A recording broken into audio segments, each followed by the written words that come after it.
and welcome to the element of water for emotional fluidity, creativity, and flow.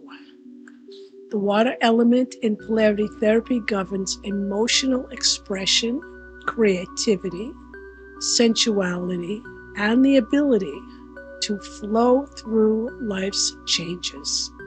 It is deeply connected to the sacral chakra and the reproductive and urinary systems, as well as the kidneys and bladder in Ayurvedic tradition. When water is balanced, we feel emotionally stable, adaptable, intuitive, and creative.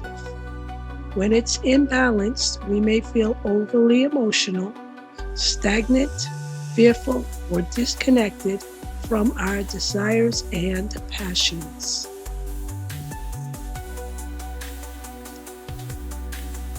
The goals of the water element in yoga are to enhance emotional release and adaptability, stimulate the sacral areas, the hips, the pelvis, the lower abdomen, open flow in the hips and the lower spine, balance the reproductive and urinary systems, encourage surrender, creativity, and emotional resilience.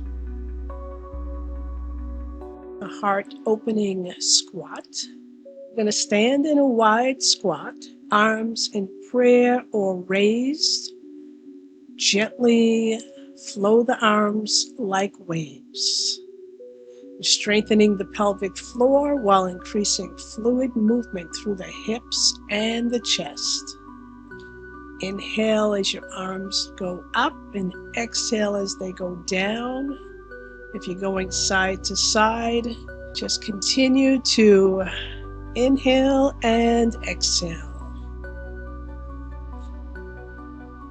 A knee to chest, which is also considered a wind relieving posture. You'll lie on your back, draw one or both knees into the chest, stimulating elimination and emotional detoxification. Breathe into the hips and the sacrum.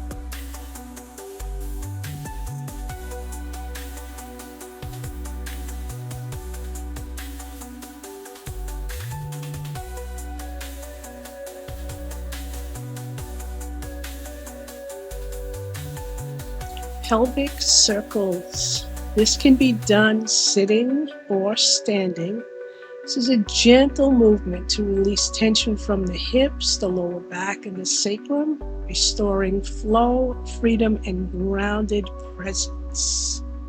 And as you move, you may feel emotions arise.